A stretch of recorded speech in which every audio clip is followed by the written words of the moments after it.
Jai Sairam. Welcome back to my channel. இன்றைக்கி இந்த பதிவில் இந்த வருடம் 2026 பங்குனி உத்திரம் எப்போ வருது, எதுக்காக இந்த பங்குனி உத்திரம் இந்த நாளை நாம் ரொம்ப சிறப்பாக வழிபாடு செய்கிறோம், கொண்டாடுறோம் அப்படின்றத பற்றி இந்த பதிவில் நான் ஷேர் பண்ணுறேன். பங்குனி மாதத்தில் வரும் மிக முக்கியமான சிறப்புக்குரிய நாள் பங்குனி உத்திரம் உற்சவம். இந்த நாளில் அனைத்து முருகன் கோவில்கள்லையும் சிறப்பு வழிபாடுகள், பூஜைகள், திருக்கல்யாண வைபவம் இப்படி எல்லாமே நடக்கும். ஒவ்வொரு மாதமும் வரும் பௌர்ணமி தினம் முருகப்பெருமான் மற்றும் சிவபெருமானுடன் தொடர்புடைய வழிபாட்டு நாளாக பார்க்கப்படுது. ஆனால் பங்குனி மாத பௌர்ணமியான பங்குனி உத்திர தினம் முருகப்பெருமானோட அனைத்து தெய்வங்களையும் வழிபாடு செய்கிறதுக்கு ஏற்ற நாளாக பார்க்கப்படுது. இந்துக்களின் மிக முக்கியமான வழிபாட்டு நாளில் ஒன்று இந்த பங்குனி உத்திரம். பங்குனி மாதத்தில் பௌர்ணமியும் உத்திர நட்சத்திரமும் சேர்ந்து வரும் நாளில் இந்த உற்சவம் கொண்டாடுறோம். இது முருகப்பெருமானுக்குரிய மிக முக்கியமான வழிபாட்டு நாளாகவும் விரத நாளாகவும் பார்க்கப்படுது. முருகப்பெருமான் இந்திரனின் மகனான தெய்வயானையை திருமணம் செஞ்சு கொண்டது இந்த நாளில் தான் அப்படின்னு புராணங்கள் சொல்லுது. அப்படிப்பட்ட நாம் இந்த பங்குனி உத்திர நாளோட சிறப்பு, அது எப்போ வருது அப்படின்றத இந்த பதிவில் நம்ம பார்க்கலாம். இந்த பதிவை முழுசாக ஸ்கிப் பண்ணாமல் பாருங்கள். நிச்சயமாக உங்களுக்கு ரொம்ப பயனுள்ள பதிவாக இருக்கும். அதுக்கு முன்னாடி என்னோட சேனலுக்கு தொடர்ந்து சப்போர்ட் பண்ணுங்கள். லைக் பண்ணுங்கள், ஷேர் பண்ணுங்கள், கமெண்ட் பண்ணுங்கள், மறக்காமல் சப்ஸ்கிரைப் பண்ணுங்கள், பெல் ஐக்கானை கிளிக் பண்ணுங்கள். முருகப்பெருமான் மட்டும் இல்லாமல் சிவன், பார்வதி, ஸ்ரீராமர், சீதை, ரங்கநாதர், ஆண்டாள் அப்படின்னு நிறைய தெய்வீக திருமணங்கள் நடைபெற்ற நாளாக இந்த பங்குனி உத்திரம் இருக்கு. இந்த நாளில் விரதம் இருந்து வழிபாடு செஞ்சோம் அப்படின்னா திருமண வரம் நிச்சயமா கிடைக்கும். அப்படிங்கிறதுனால தான் இந்த பங்குனி உத்திர விரதத்துக்கு கல்யாண விரதம் அப்படின்ற பேர் கூட இருக்கு. இந்த நாளில் முருகப்பெருமானின் அறுபடை வீடுகள்லையும் காவடி, பால் குடம் ஏந்தி பக்தர்கள் நேர்த்திக்கடன் நிறைவேற்றுவாங்க. இந்த நாளில் விரதம் இருந்து வழிபாடு செஞ்சோம் அப்படின்னா திருமண வாழ்க்கையில் இருக்கக்கூடிய தடைகள் நீங்கி நல்ல வாழ்க்கை துணை அமையும் அப்படின்னு ஒரு நம்பிக்கை இருக்கு. இந்த பங்குனி உத்திரம் 2026 தேதி நேரம் என்ன கிழமையில வருது அப்படின்னு பார்க்கலாம். அதாவது ஏப்ரல் 1 புதன்கிழமை. உத்திர நட்சத்திரம் ஆரம்பிக்கிறது மார்ச் 31 மாலை 3:20 மணிக்கு ஆரம்பிக்குது. நிறைவு எப்போ இந்த உத்திர நட்சத்திரம் நிறைவு பெறுறது ஏப்ரல் 1 மாலை 4:17 மணிக்கு நிறைவு பெறுது.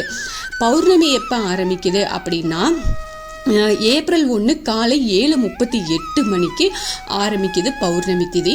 அந்த பௌர்ணமி திதி நிறைவு பெற்ற நேரம் ஏப்ரல் 2 காலை 7:57 மணிக்கு நிறைவு பெறுது. இந்த பங்குனி உத்திரம் கொண்டாட காரணம் என்ன அப்படின்னா, இந்த பங்குனி உத்திரம் அன்னைக்கு சிறப்பு பூஜைகள், விரதம், வழிபாடுகள் செய்யறதுனால செல்வ வளம், ஒற்றுமை, திருமண வாழ்க்கையில் விருப்பங்கள் நிறைவேறும் அப்படிங்கிறது ஒரு நம்பிக்கை இருக்கு. முருகப்பெருமானின் அருள் பரிபூரணமாக நமக்கு கிடைக்கும்.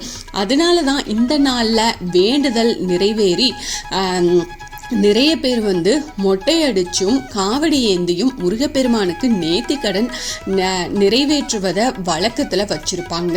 இந்த பங்குனி உத்திரம் அன்னைக்கு திருமணம், சொத்துக்கள் வாங்குறது, வீடு கிரகப்பிரவேசம் செய்கிறது, இது போன்ற சுப நிகழ்ச்சிகளை நடத்துறதும் வழக்கமாக வச்சிருக்காங்க.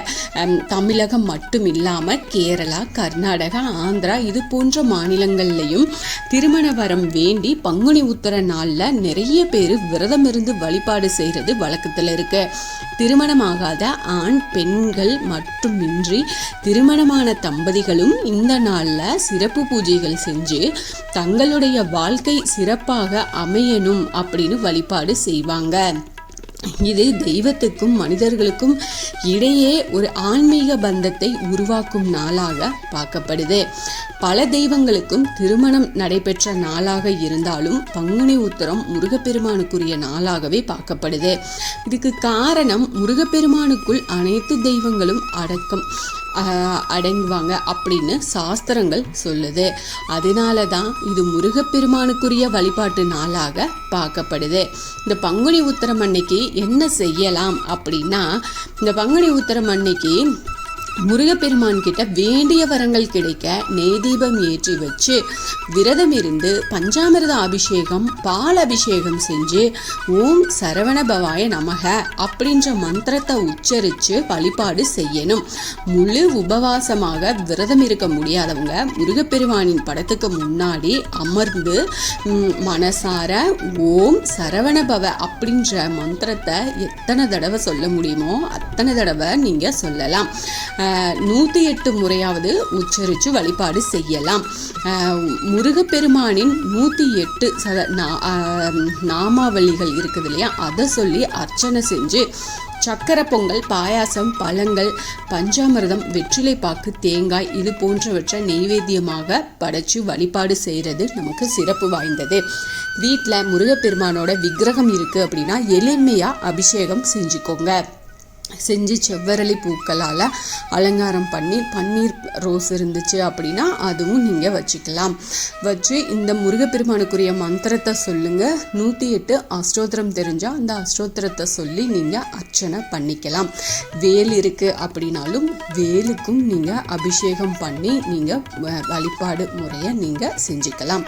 ரொம்ப எளிமையாக வழிபாட்டு முறையை நாம் செஞ்சுக்கலாம். நிச்சயமாக முருகப்பெருமான் உங்களுக்கு நல்ல வழிகாட்டுவார். உங்களுடைய வேண்டுதல் அனைத்தையுமே நிறைவேற்றி கொடுப்பாரு. நம்பிக்கையோட நீங்கள் இந்த வழிபாடை செய்யுங்க.